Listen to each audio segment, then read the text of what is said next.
air operations.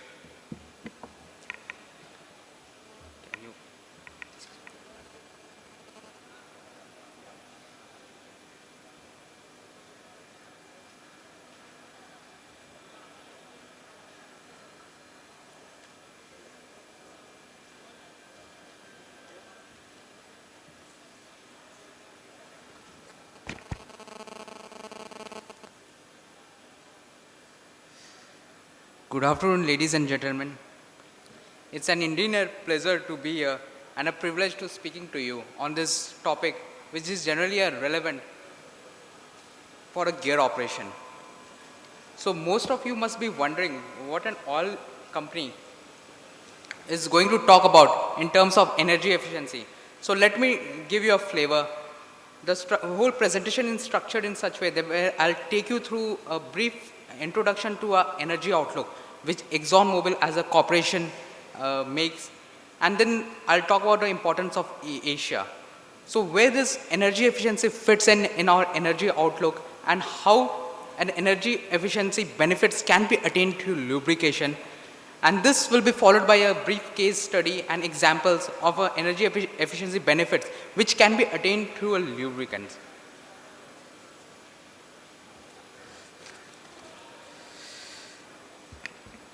ExxonMobil has been in the energy business for more than 125 years.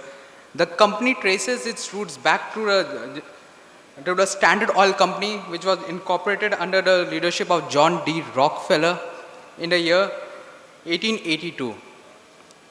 Today, ExxonMobil is one of the largest public traded oil and gas company, and its operations are in both in upstream, downstream, and in chemicals. In upstreams, we have exploration, development, production, and gas and power marketing. In the downstream, we have refining and supply, and fuels and lubricants business. So the fuels and lubricants business is a business which I represent, and I'm speaking on behalf of the fuels and lubricant business. We also have a chemical where we have a manufacturing basic chemical intermediaries and polymers, and then a strong research and engineering team to back this. Going back to the roots for ExxonMobil presence in India, it dates back as 1893 when the Standard Oil Company set up its branch office in Calcutta, followed by Mumbai, to sale of the petroleum products in India. In 1954, the first Standard Vacuum Oil Company in modern refinery was set up in Bombay, and we have been in operations since then. The Mobil brand, which is represented by us, was in India and is present in India since 1934. So ExxonMobil, what is the energy outlook which we are going to talk about? I'll give you a little bit brief on what the energy outlook is. A corporation like ExxonMobil, which is such a big organization, one of the Fortune 3 companies, they make the strategic investment decision based on a strategy document, which is the Energy Outlook 2040. The Energy Outlook 2040 maps all the energy demands and consumption patterns throughout the world, and it leads to the major strategic decision which is governed by this, looking into this strategic document. So when we go to an Energy Outlook 2040, it says that as the outlook predicts that the global energy demand is likely to grow approximately by 30% by 2040. And the three drivers which has been identified for this increase in the energy demand is the increase in population, the rapid urbanization, and followed by the improved standards of living. The world population will increase more by 25% to 9 billion, and the number of households is expected to increase from 1.9 billion to 2.8 billion households. Modern renewables fuel will also rise during the period by 7%. There will be a strong growth in the natural gas driven by power generation needs, and the demand for natural gas will also increase by 60%. When you go through this chart in my left, which represents generally the demand curve for this energy, you see that the OECD countries will have a flat demand curve during the outlook period. compared to the non-OECD companies, which includes India and China, which will witness an energy demand growth of close to 60%. So if you compare this chart in the right, you are seeing that this energy demand is directly a function of the economic development in terms of the GDP. So India and China are assumed to be a growth market throughout the outlook period, and the energy consumption by India is expected to quadruple its current value till 2040, and so as the China to increase. The Asia is a very important market in terms of energy consumption, which in going forward phase. And the industrial energy demand itself is going to be 2.5 times the current level for India, and for China it is expected to be a 25% increase due to the adoption of energy efficiency measures which China is expected to adopt.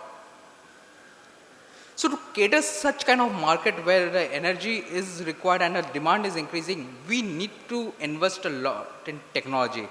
And over a span of last 5 years, ExxonMobil has invested close to $4 billion in research to come up with breakthrough products and technology to support this industry where the energy is required. So when we move forward towards sustainability, what does sustainability mean? For us, as a sustainability means a social, environment and economic factor and balancing it out. This ensures that the future generations are not compromised by the actions what we take today. So what is the sustainability benefits which is attained through the lubrication? Lubrication, you know, mostly is the lifeblood of the equipment of your gearbox, and it supports our production goals. So this slides actually tries to map where the lubrication fits in terms of sustainability. The lubricant features in terms of what we expect is that it should reduce wear, it should optimize the drain intervals, it should be energy efficient, biodegradable and non-toxic, and it should alternatively lead to the benefits in terms of reliability and availability of the equipment, in the reduced production cost and unscheduled downtime, fewer operator invention with the machine, and a reduce in the logistics and requirement. When you talk about lubricant and energy efficiency, how does lubricants play a role in having an energy efficiency? It is basically because a better lubricant or synthetic range of lubricant is expected to reduce the energy consumption. Energy consumption in terms of reduction of the friction or the intermolecular friction of the lubricant, so lesser energy is consumed. It also extends the life of the equipment by enhancing the reliability and the reduced labor availability, and then increase on the capital.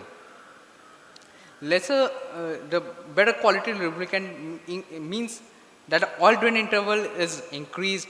This means lesser oil is drained out and it's environmental friendly. It also extends the oil life. As I told, a better lubricant has an extended drain life, and it reduces labor in terms of changing the lubricant. So does this technology of our new lubricants or this technology available today?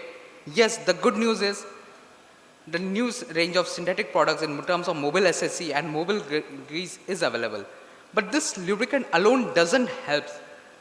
You need to have an industry leading program, which is like Signum, which is an equipment condition monitoring program, which helps us in analyzing the lubricant used in your equipment and come up with a solution in terms of what kind of lubricant is required and what kind of drain interval you should be targeting at. But alone with a product and a program to monitor your equipment doesn't add value if we don't have a highly networked, trained, skilled people on the force. So together, this three proposition helps in meeting the objective. So the synthetic range of lubricant which we were talking about has as high as 8 times the longer drain interval than the standard mineral oils. It reduces the disposal of the oil, reduces the waste, and this ensures that less lubricant is used, because over a time frame you don't need to have a frequent oil change. So as a result, less lubricant is used. The energy efficient lubricants find an extensive application, whether it's a gears, bearings, or hydraulics, engines, turbines, even the compressors. So this is a range of lubricant which is a part of our offering, which we claim as a energy efficiency. And when I talk about these lubricants are energy efficiency, there's a statistical data which has been validated on a field test, and it has come up that these six product range shows a energy efficient benefit. If you notice that Mobil SSC 600 series and Mobil SSC gear series are the gear oils which demonstrate energy efficiency benefits. Now just sheer measuring it in a lab condition doesn't prove that a lubricant is energy efficient, and even the customer won't accept that. So there is this slide is all about a case study which actually demonstrated an energy efficiency benefit. This was an electric power corporate company in North Dakota in the US, where they were using 16C Alstom coal pulverizer, and they were using our Mobil SSC 632 series of lubricant oil. And as a result of usage of this lubricant, they found out that there was a 2% reduction in power consumption, and there was a drastically reduce in gear wear.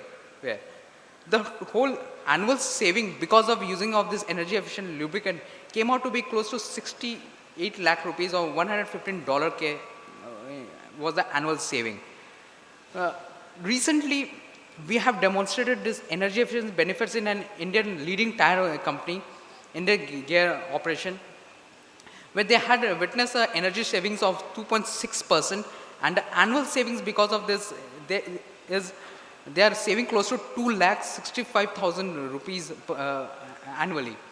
And it's not only a 2.6% energy efficiency, the gear oil which they are using in the gearbox has also shown a decrease in temperature of operation by 5 degrees Celsius, and this has been documented and measured. So this has been documented and measured with a thermal imager camera and energy meters which were used to measure this. So this brings to my presentation.